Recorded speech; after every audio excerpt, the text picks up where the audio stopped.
తెల్లవారే వెలుగు రేఖలా పచ్చ పచ్చ పచ్చి మట్టి బొమ్మలా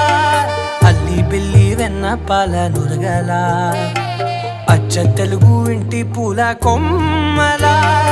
దేవదేవుడే పంపగా ఇలా దేవతే మా ఇంట అడుగే పెట్టెనంట బ్రహ్మ కళ్ళలో కాంతులే